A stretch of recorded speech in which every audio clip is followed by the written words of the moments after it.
అందరికీ నమస్కారం. నేను మీ దేవి. శాడిస్ట్ మొగుడు సీజన్ 2 69వ భాగం. రచయిత వనజ గారు. Mister and Mrs Janaki Abram మీరు ఆదిత్య చిన్నారులను అక్రమంగా తీసుకెళ్లి ఇంట్లో పెంచుకుంటున్నట్టు అభిరూప్ అనే వ్యక్తి ఆరోపణ చేశారు. అదే నిజమని సాక్ష్యాలు కూడా చెప్తున్నాయి. కాబట్టి పిల్లల్ని ఇక్కడ హ్యాండ్ ఓవర్ చేసేసి ఇలా చేసినందుకు ఇద్దరికి చెరొక ₹1,00,000 బ్యాంకులో ఫిక్స్డ్ డిపాజిట్ చేసి పిల్లల్ని తల్లిదండ్రులకి దూరం చేసినందుకు వాళ్ళని క్షమాపణలు అడగాలని కోర్టు ఆదేశిస్తోందని జడ్జి అనగానే ఒక లేడీ కానిస్టేబుల్ జానకి ఒళ్ళో ఉన్న ఆద్య కోసం వచ్చేసరికి జానకి భయంగా కన్నీళ్లతో ఆద్యని గట్టిగా పట్టుకొని బోన్లో ఉన్న అభి వంకే దీనంగా చూసింది. ఒక్క నిమిషం జడ్జి గారు అని అభి అనేసరికి కానిస్టేబుల్ ఆగిపోతే కింద జనాల్లో కూర్చున్న మార్తాండ వీడిప్పుడు ఏం చేస్తాడా అన్నట్టు చూశాడు. మీరు అడిగిన వెంటనే ఇవ్వడానికి కాదు కదా నేను పిల్లల్ని పెంచుకుంటోంది. మాకు కూడా కొంచెం మీరు సమాధానం చెప్పాల్సి వస్తుంది. కాబట్టి నాకు ఎవరు ఈ ఆరోపణ మా మీద వేశారో తెలియాలి అంటూ అభి చెప్పేసరికి అభి అడిగిన దాంట్లో కరెక్ట్ ఉంది కాబట్టి జడ్జి ఆపోజిట్ లాయర్ వైపు చూస్తే అతను ముందుకు వచ్చి అభిరూప్ అనే వ్యక్తి మీ మీద ఈ కేసుని ఫైల్ చేశాడు. అయితే ఇప్పుడు ఏమైంది? వాళ్ళని ఏమైనా అంటారా? ఇద్దరు పిల్లలకి న్యాయం చెయ్యాలని మంచి సహృదయంతో ఆయన ఈ పని చేశారు. అంతే తప్ప మిమ్మల్ని ఏదో అనగదొక్కాలని కాదు కదా అని అంటూ మార్తాండతో డబ్బులు పుచ్చుకున్న లాయర్ కన్నింగ్గా చెప్పడంతో మార్తాండ వైపు చూస్తూ అభికి ఏం జరిగిందో క్లియర్గా అర్థమైతే మరి ఆరోపణ వేసిన అతను రాకుండా కేవలం మీతో రాయబారం పంపిస్తున్నాడా? సారీ జడ్జి గారు, మా మీద కేసు ఫైల్ చేయాలనుకున్న అతను వస్తే తప్ప నేను పిల్లల్ని ఇవ్వను, కాదు కదా తాకనివ్వను అని అంటూ అభి గట్టిగా చెప్పేసరికి జడ్జి లాయర్ల వైపు చూస్తే అతను టెన్షన్గా మార్తాండ వైపు చూశాడు. ఏదో ఒకటి చెప్పవయ్యా అన్నట్టు ఉన్న మార్తాండ చూపులు అర్థం చేసుకున్న లాయర్ ష్యూర్ సార్, ఆయన ఎందుకు రాకుండా ఉంటారు, కాకపోతే బిజీ కదా అందుకని రాలేకపోయాడు. నాకు మధ్యాహ్నం వరకు టైం ఇవ్వండి, ఆఫ్టర్నూన్ సెషన్లో తప్పకుండా అతన్ని తీసుకొస్తానంటూ లాయర్ చెప్పేసరికి అప్పటికి లంచ్ బ్రేక్ కూడా వదిలిన జడ్జి గారు తర్వాత ఏం జరుగుతుందో చూద్దామన్నట్లు లంచ్ కోసం వెళ్ళిపోయారు. కోర్టుకి అజిత్, అభి, జానకి మాత్రమే వచ్చారు. జాహ్నవి, మాన్సి ఇంట్లో ఉంటే అయాన్ హాస్పిటల్లో ఉన్నాడు. ఇంకా కశ్యప్ ఆఫీస్ చూసుకుంటూ ఉన్నాడు. ఇప్పుడు చెప్పు అభి, ఏం చేద్దాం అనుకుంటున్నావు అని అంటూ అజిత్ అడిగితే ఇది కూడా నాకు ఒక మంచి అవకాశమే అజిత్. ఎవరికి సీతని జానకి అని తెలియదు. ఇంకా మా పిల్లల గురించి కానీ ఈ సమాజానికి తెలిసే రోజు కూడా వచ్చింది. ఎవరు కూడా వేలెత్తి చూపివ్వకుండా చేస్తానంటూ చెప్పిన అభి తమ దగ్గరికి వచ్చిన మార్తాండను చూస్తూ నువ్వంటే ఎలాగో వేస్ట్ బుద్ధి పెట్టుకుని ఉన్నావు, మంచిగా ఉన్నవాడిని కూడా ఎందుకు చెడగొడతావంటూ అభి అడిగేసరికి వాడు నా రక్తం, నేను చెప్పిన మాటే వింటాడు, నా వంశ వారసుడు, చూస్తూ ఉండు, నీ కొడుకు నీ కూతుర్ని నీ నుండి దూరం చేయకపోతే అప్పుడు అడుగు, మీ కొడుకు భలే ఉన్నాడ్రా, అది పాపం రాత్రంతా ఎంతగా ఏడ్చాడో అమ్మ కావాలనంటూ మార్తాండ కావాలని చెప్తూ ఉంటే ఆదిత్య గురించి ఒక ఐడియా ఉన్న అభి స్మైల్ ఇస్తూ అబద్ధాలు బాగానే కవర్ చేస్తున్నావు కానీ ఆదిత్యకి నేను నేర్పించకుండా కొన్ని రాజస్వ బుద్ధులు ఆటోమేటిక్గా వచ్చేసాయి. వాడు నా కోసం జానకి కోసం ఏడ్చాడంటే అస్సలు నమ్మను. నా కొడుకు గురించి నా దగ్గరే మాట్లాడుతున్నావా నువ్వు అంటూ అభి దగ్గరికి వెళ్తూ ఉంటే నువ్వు ఇక్కడ కొంచెం తోక జాడించినా కూడా అక్కడ నీ కొడుకుని ఏం చేస్తానో చూసుకో అని అంటూ మార్తాండ కూడా ఎగిరేసరికి ఏం చేస్తావు? ఏం చేయలేవు నువ్వు, ఎందుకంటే ఇప్పుడు నా కొడుకు నీ దగ్గర లేడు కదా అని అభి అంటే ఏంటి పట్టపగలే కళ్ళు తెరిచి నువ్వు నీ కొడుకుని తీసుకొచ్చి చేసినట్లు కలలు కంటున్నావా అని అన్నాడు మార్తాండ. కలలు నేను కన్నాను, తమరు కన్నారో త్వరలోనే అర్థమవుతుంది కానీ ఇంట్లో ఒక పని మనిషిని పెట్టినట్లున్నావు. పాపం ఆవిడ మంచిదా లేదా నీలాగా కన్నింగ్నా అని తెలుసుకొని కదా వదలాలి, కావాలంటే ఫోన్ చేసి కనుక్కో అంటూ అభి చాలా కాన్ఫిడెంట్గా చెప్పడంతో డౌట్ పడుతూనే పని మనిషికి కాల్ చేసిన మార్తాండ పిల్లోడు ఏం చేస్తున్నాడని ఇటువైపు నుంచి గట్టిగా అడగడంతో క్షమించండి అయ్యగారు అని చెప్పేసి కాల్ కట్ చేసింది. ఫోన్ లిఫ్ట్ చేసిన పని మనిషి అసలు మ్యాటర్ ఏంటో చెప్పకుండా ఏం జరిగిందో కూడా ఆవిడ నీకు చెప్పలేదు కదా, చెప్పదు కూడా, కాబట్టి ఇప్పుడు జడ్జి దగ్గర నుండి నువ్వు ఫేస్ చేయాల్సిన ఇష్యూని ఎలా క్లియర్ చేసుకుంటావో చూసుకో. నీ మనవరాలు హెల్ప్ చేస్తుందని అనుకుంటున్నావేమో, తన దగ్గర ఫోన్ లేదు, తను అసలు మా ఇంట్లో కూడా లేదు, ఎక్కడుందంటే మాత్రం చెప్పను. నా పిల్లలు నా దగ్గరికి వచ్చినాక నీ మనవరాలు ఉండి కూడా నీ కాల్ వస్తుంది. ఇక నీ మనవడు అంటావా మధ్యాహ్నం లోపు పిలిపించి వాడితో కేసు పెట్టించి ఏదో చేస్తా అని విర్రవీగుతున్నావు కదా.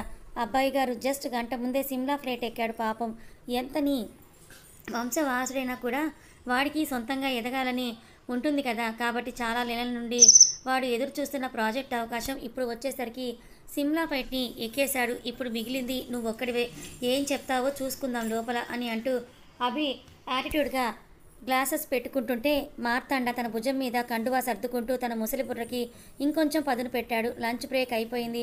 కారులో కూర్చొని జానకి ఆద్యకి ఫీడింగ్ ఇచ్చింది. కానీ పెద్దోళ్ళు మాత్రం మెతుకు ముట్టలేదు. జడ్జి మళ్ళీ వచ్చి ఆయన ప్లేస్లో కూర్చున్నాడు.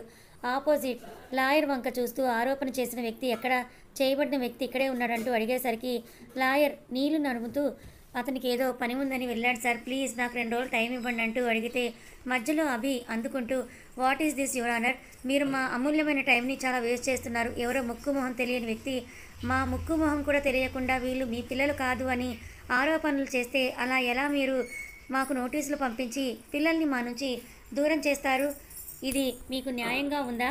You should think before sending notice అని అంటూ కూర్చొని ఉన్న లాయర్ వైపే అభి ఒక చూపు చూడగానే ఒక వ్యక్తి పైకి లేచి your honour I have all evidence అని చెప్పేసరికి మార్తాండ ఏంటి అని అనుకుంటూ అభి వైపే ఆసక్తిగా చూస్తూ ఉన్నాడు. తను ఏం చేయాలో ఆలోచించడం మానేసి ప్రొసీడ్ అని జడ్జి గారు అనేసరికి వాటిని బయటకు తీయబోతూ ఉన్న లాయర్ని ఆపేసిన ఎవిడెన్స్ని మీకు సబ్మిట్ చేస్తాం యువర్ ఆనర్, బట్ ఆరోపణ చేసిన వ్యక్తి లేదా అతనికి తోడుగా ఉన్న వ్యక్తి అయినా కూడా మీ ముందుకు రావాలి కదా. ఇక్కడ ఉన్న లాయర్ ఇందాక ఆ తాతయ్య గారితో మాట్లాడుతూ ఉండడం చూశాను. బహుశా ఆరోపణ చేసిన వ్యక్తి తాలూకా ఏమో.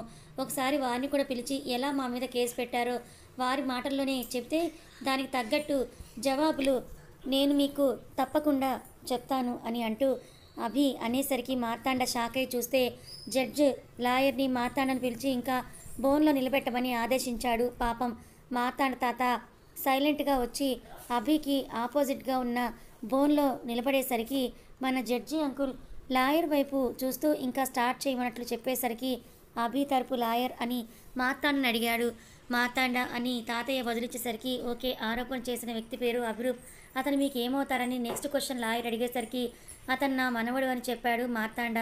తాత నిమిషం కూడా ఆలోచించకుండా ఏ విధంగా అన్న లాయర్ క్వశ్చన్ వెనుకంబడే స్టార్ట్ అయిపోయింది. అంటే మా దాయాదుల కొడుకు, నాకు మనవడు లేడు కాబట్టి అతన్ని నా వంశానికి వారసుడిగా భావిస్తున్నానని మార్తాండ అనేసరికి ఓకే, అంతటితో వాళ్ళ రిలేషన్కి ఎండపెట్టిన లాయర్ ఇప్పుడు అసలైన పాయింట్కి వస్తూ మీరు ఈ స్టేట్లోనే కాదు ఆల్మోస్ట్ ఇండియాలో 70% పీపుల్కి తెలిసి ఉన్న ఎస్బీఐ కంపెనీ స్థాపించిన వారు ధనుంజయ్ గారి అబ్బాయి సూర్యదేవర అభిరామ్ మీద ఎందుకు ఇలాంటి ఆరోపణ చేశారు? చేసింది అభిరూప్ అయినా కూడా అతని వెనుక ఉన్నది మీరై ఉండొచ్చు, కాకపోయి ఉండొచ్చు, కానీ మీకు అయితే తెలిసే ఉంటుంది కదా.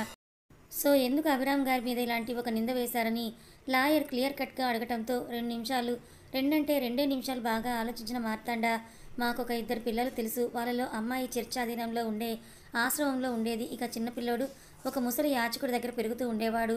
వాళ్ళిద్దరిని మేము చూసాం. 1-2 సార్లు సాయం చేశాను కూడా. అలా వాళ్ళు మాకు సుపరిచితులు అయ్యారు. ఇక సీత అనే ఆ అమ్మాయి 2 నెలల కిందట జరిగిన ఒక బిజినెస్ ఫంక్షన్లో మా మనవడు అభిరూప్ తనని చూడటం జరిగింది.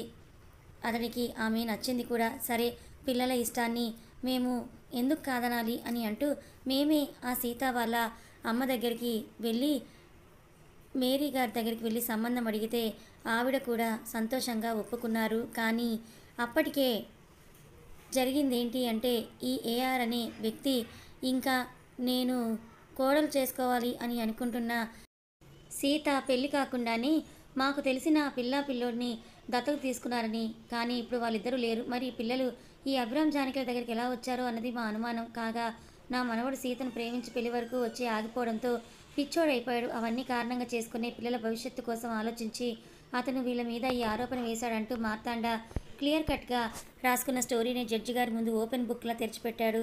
అంతా విని మెయిన్ పాయింట్స్ రాసుకున్న జడ్జి గారు మరి ఏఆర్ సీత ఏమైనట్లని లాయర్లిద్దరిని ఉద్దేశించి అడగటంతో మార్తాండ కరెక్ట్ పాయింట్ పట్టుకున్నారు జడ్జి గారు అంటూ నాకు కావాల్సింది కూడా అదే, నా మనవడి పెళ్లి చేసుకుంటా అన్న సీత ఎక్కడ, ఆ సీతను మండపంలో నుంచే తీసుకువెళ్ళిన ఏఆర్ ఎక్కడ, కానీ వాళ్ళిద్దరి పిల్లల్ని మాత్రం ఈ అభిరామ్ జానకిలు తెచ్చుకున్నారు.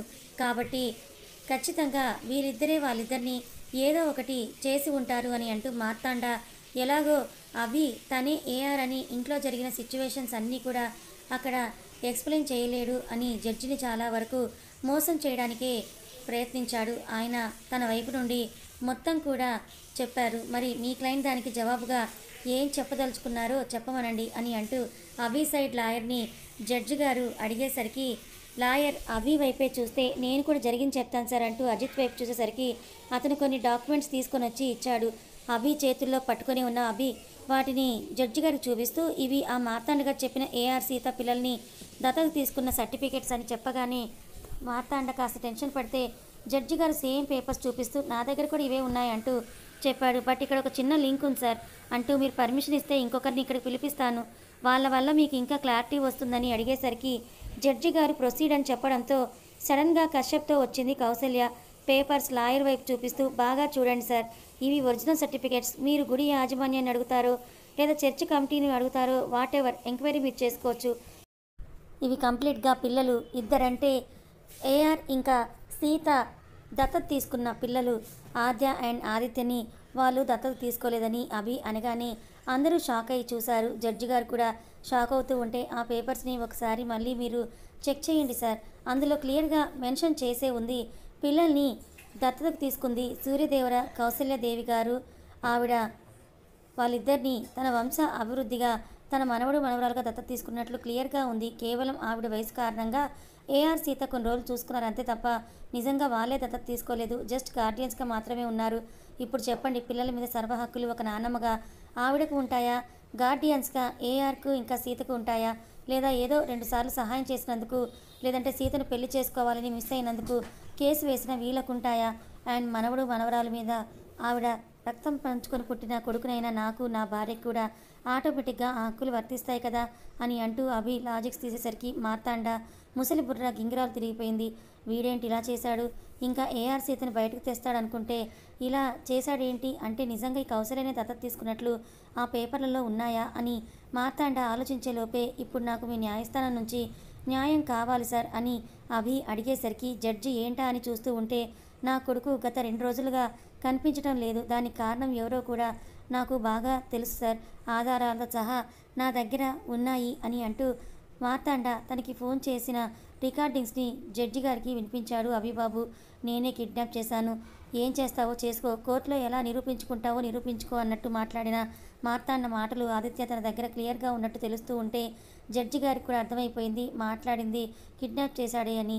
అది విన్నాక అందరి సమాచారాలు అందరి నుంచి చివరికి కౌసల్య గారి దగ్గర నుంచి కూడా ఇన్ఫర్మేషన్ తీసుకున్న జడ్జి గారు పిల్లల మీద ఇక నుండి సర్వ హక్కులు కౌసల్య గారికి, వారి తర్వాత అభిరామ్ జానకి దంపతులకు మాత్రమే ఉంటాయి, ఇక నుండి పిల్లలకి వాళ్ళే నిజమైన అమ్మా నాన్న అని తీర్పు చెప్పేసిన తర్వాత మార్తాండకు 2 రోజుల్లో నువ్వు వీళ్ళ కొడుకు ఆదిత్యను తిరిగి చెయ్యాలి, లేదంటే కఠిన శిక్ష మీకు పడుతుంది, వయసు గురించి న్యాయస్థానం ఆలోచించదని చెప్పి ద కోర్ట్ ఈజ్ అడ్జర్న్ అని జడ్జి గారు చెప్పేసరికి అభి పెదవుల మీద ఒక కన్నింగ్ యాటిట్యూడ్ స్మైల్ విరబూస్తే మార్తాండ మాత్రం బట్టతల మీద జుట్టును పీక్కున్నాడు. తన దగ్గర లేని బాబుని అభికి ఎలా అప్పగించాలి అని. మరి కోర్టు కేసు సాల్వ్ అయిపోయింది కదా, సో మీకు ఈ ఎపిసోడ్ ఎలా అనిపించిందో తప్పకుండా కమెంట్ చేసి చెప్పండి. ఇప్పుడు మార్తాండ ఆదిత్యని ఎక్కడి నుంచి తీసుకొస్తాడు, ఎందుకంటే వాడు ఆల్రెడీ అభి దగ్గరే ఉన్నాడు కాబట్టి. రేపు మీకు ఒక సర్ప్రైజ్ కావాలా ఫ్రెండ్స్? మరి కావాలి అంటే అదేంటో కరెక్ట్గా గెస్ చేసి చెప్పండి. ఆల్రెడీ మీకు మొన్న ఎపిసోడ్లోనే హింట్ కూడా ఇచ్చేశాను. అదేంటో తెలుసుకోవాలనుకుంటే ఛానల్ని సబ్స్క్రైబ్ చేసుకొని ఫాలో అవ్వండి. కథ నచ్చితే లైక్ చేయండి. Thank you so much.